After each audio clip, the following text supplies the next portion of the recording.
আল্লাহ তাআলার সামনে যখন আমাদের আমলগুলো হাজির করা হবে, আল্লাহ তাআলার কুদরতি মেশিন তো যাই না যাবে, আমলগুলো আমি আল্লাহর জন্য করে নাই, কি করবে? বলে ধ্বংস করে দিবে, ডিস্ট্রয় করে দেওয়া হবে।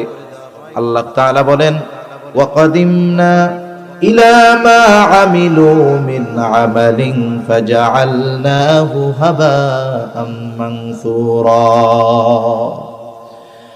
আল্লাহ তাআলার সামনে আমলগুলো যখন হাজির করা হবে, আমলগুলো যদি আল্লাহর জন্য না করা হয়, কি করা হবে? আল্লাহ বলেন, ফাজআলনাহু হাবাআম মানসুরা।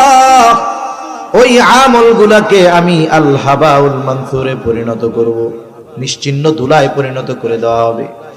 আল হাবাউল মানসুর এমন ধুলা যেটা দেখা যায় না। উদাহরণ হলো কিরকম? বলে যাদের বাড়িতে টিনের ঘর আছে বুঝবে, টিনের চালা স্ক্রু খুলে গেছে, ওই জায়গায় একটা গর্ত হয়ে গেছে। এইবার সূর্যের আলো দুপুর বেলায় যখন ওই ছিদ্রর উপরে পড়ে, চতুর্দিক দিয়ে দরজা জানালা আটকানো, ওই ছিদ্রর ভিতর দিয়ে সূর্যের আলোর একটা রেখা সুন্দর মতো ঘরের মধ্যে পড়ে। এবার ওই আলোর রেখার মধ্যে হাজারো অগণিত ময়লা দেখা যায়। আপনারা তো কুমিল্লার মানুষ, আপনাদের মাধ্যমে মোটামুটি বিদেশি টর্চ লাইট আমরা চিনছি। আগে ওই যে বড় বড় লাল টর্চ লাইট ছিল, এরপরে আসছে চিকুন কালো লম্বা আলোগুলো, একেবারে তীক্ষ্ণতার সাথে যায়।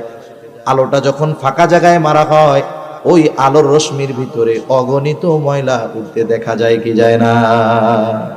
খালি চোখে কি দেখেন এইগুলো? এখন দেখা যায়, চশমা লাগায় তো দেখা যাইতেছে না। তার মানে ধুলা আছে, দেখা যায় না। দেখা না যাওয়ার কারণে আমরা এটারে কোনো ধুলাই মনে করি না। আল্লাহ তাআলা আমলগুলোকে এমন ভাবে নিশ্চিহ্ন করবে, তার কোনো চিহ্ন থাকবে না। উপরন্তু কি হবে? আমলের হকদার ছিলেন আল্লাহ, আল্লাহর জন্য না করার কারণে, মানুষকে দেখানোর জন্য করার কারণে এটা হবে শিরক। আমল বাতিল, শিরকের অপরাধে তাকে শাস্তি হিসাবে জাহান্নামে দিয়ে দেওয়া হবে।